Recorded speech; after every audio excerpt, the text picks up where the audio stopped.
तो दोस्तों पिछले समय में आपने देखा किस तरह से टर्की जहां पर कश्मीर के मुद्दे को लेकर राग लापता रहता है वो काफी हद तक खत्म हो चुका है। हालांकि ऐसी परिस्थिति कभी भी नहीं देखी गई जब टर्की भारत के अगेंस्ट में यहां पर कश्मीर के मुद्दे को लेकर बयानबाजी ना कर रहा हो। लेकिन दोस्तों अब आपको बता दें कि भारत ने कुछ ऐसी सिचुएशंस यहां पर टर्की के अगेंस्ट में बना दी है जिसकी वजह से टर्की आज किसी भी तरह का बयान देने पर हिचकता है। ऐसे में दोस्तों आपको पता होगा कि आर्मेनिया और ग्रीस दो ऐसे कंट्रीज हैं जो कि टर्की के हमेशा से दुश्मन रहे हैं और यहाँ पर टर्की जो कुछ भी शक्ति एकत्रित करने की कोशिश करता है वो इन्हीं दोनों देशों के अगेंस्ट में अपने आप को मजबूत करने के लिए करता है। और ऐसे में दोस्तों अब आपको बता दें कि भारत का यहाँ पर ग्रीस और आर्मेनिया के साथ किस तरह का मेलजोल बढ़ाया जा रहा है ये आपसे छिपा हुआ नहीं है और लगातार भारत यहाँ पर ग्रीस को साथ ही आर्मेनिया को ऐसे हथियारों को यहाँ पर सौंप रहा है जिसकी वजह से टर्की यहाँ पर खासा परेशान है। और ऐसे में दोस्तों अब आपको बता दें कि यहाँ पर बहुत ही बड़ी न्यूज निकल कर आ रही है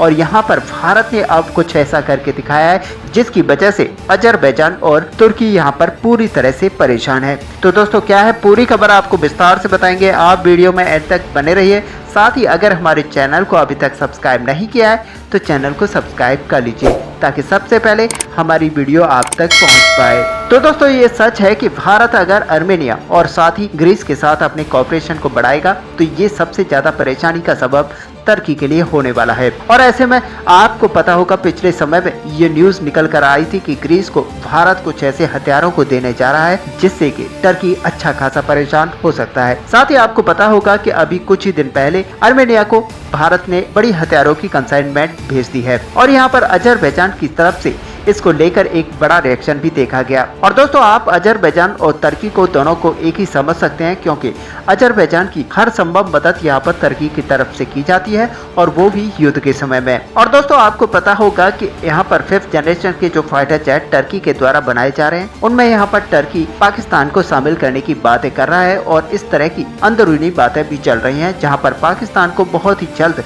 यानी कि टर्की पाकिस्तान को बड़ी मात्रा में इन सारे लड़ाकू विमानों को सप्लाई कर सकता है। और सच मानिए कि भारत के लिए ये काफी परेशानी भरा हो सकता है क्योंकि अभी भी हमारे 5th generation fighter jet AMCA को आने में थोड़ा टाइम है लेकिन टर्की यहाँ पर अपने फाइटर जेट को बना चुका है। और इसके अलावा भी पाकिस्तान की नेवी को वायुसेना को यहाँ पर टर्की की तरफ से सपोर्ट अक्सर की जाती है। ऐसे में यहाँ पर पाकिस्तान को ड्रोन्स की सप्लाई की जानी हो या फिर किसी भी अन्य हथियारों को यहाँ पर दिए जाना हो टर्की हमेशा पाकिस्तान की सपोर्ट करता है और इसी के अगेंस्ट में भारत अक्सर यहाँ पर ग्रीस की सपोर्ट करता है और ग्रीस को भारत अब कुछ ऐसे हथियारों को सौंपने वाला है जिसकी वजह से टर्की की हवा यहाँ पर निकलने वाली है। और साथ ही दोस्तों आपको बता दें कि OIC के अंदर भी जब यहाँ पर आवाज उठाई जाती है और भारत का विरोध किया जाता है तो सबसे ज्यादा आवाज यहाँ पर टर्की की तरफ से उठाई जाती है और टर्की का बंदोबस्त करना भारत की अनिवार्यता हो जाती है जिसके लिए भारत के पास दो बहुत ही ज्यादा महत्वपूर्ण ऑप्शन है, आर्मेनिया और ग्रीस। आर्मेनिया का आपको पता है कि आर्मेनिया को भारत ने कितना ज्यादा सशक्त कर दिया है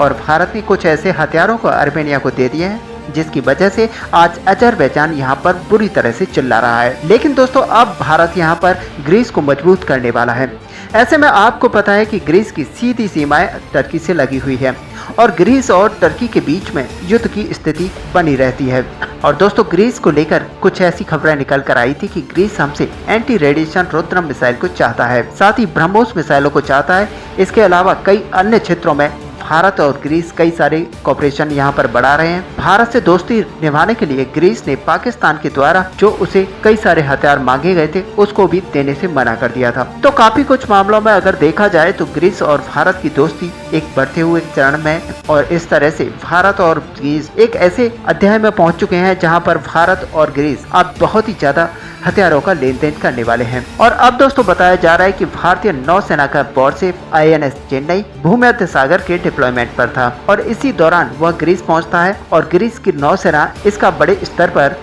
स्वागत करती है। ऑफिशियल्स के बीच में बातचीत होती है और दोनों देशों के बीच में कॉपरेशन को बढ़ाने को लेकर बातचीत की जाती है। अब दोस्तों अगर इसके पीछे के मायने देखे जाएं तो वहां पर हमारा शिप चला जाता है तो ये कोई बड़ी बात नहीं है और भारत की शिप्स अक्सर ग्रीस की यात्रा करते रहते हैं। लेकिन दोस्तों अगर सही मायने में देखा जाए तो भारत पहले इस तरह के संबंध नहीं रखता था और भारत और ग्रीस के बीच में इस तरह के संबंध पहले नहीं थे। हालांकि ग्रीस के साथ हमारे संबंध बुरे कभी नहीं रहे, लेकिन फिर भी भारत आज जितनी ग्रीस के साथ नजदीकी बढ़ा रहा है वो पहले नहीं थी। और ऐसे में दोस्तों आपको बताएं कि हमारे फोर्सेस के ऑफिशियल्स ग्रीस की अक्सर यात्रा कर रहे हैं, साथ ही ग्रीस के ऑफिशियल्स हैं जो कि भारत की अक्सर यात्रा करते हैं। और ऐसे में कुल मिलाकर अगर देखा जाए तो दोनों देशों के बीच में जो घनिष्ठता है वो काफी हद तक बढ़ती जा रही है और आने वाले समय में आपको देखने को मिलेगा कि ग्रीस और भारत कई सारी बड़ी डिफेंस डील यहाँ पर करने वाले हैं। और दोस्तों आपको बता दें कि पिछले समय में ये न्यूज निकल कर आई थी कि ग्रीस की नौसेना को यहाँ पर एक ऐसा ब्रह्मास्त्र चाहिए जो कि टर्की की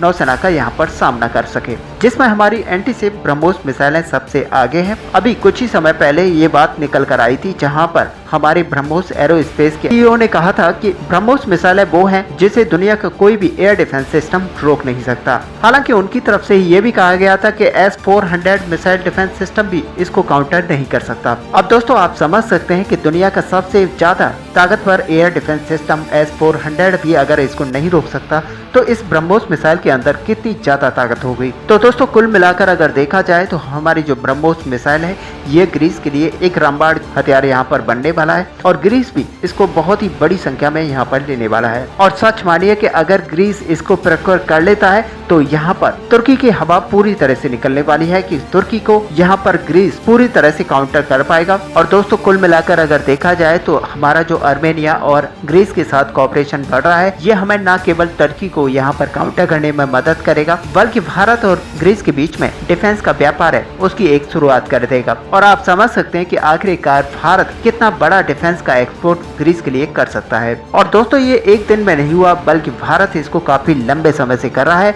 और आपने अक्सर इसको ट्रैक किया होगा कि भारत कहीं ना कहीं तुर्की को यहाँ पर काउंटर करने के लिए इस तरह की रणनीति को बना रहा है। तो दोस्तों आपका भारत की इस विदेश नीति को लेकर क्या व्यू है, आप अपना व्यू हमें कमेंट पर लिखकर जरूर बताएं। साथ ही वीडियो को लाइक और शेयर करना ना भूलें। मिलते हैं नेक्स्ट वीडियो में, तब तक के लिए जय हिंद।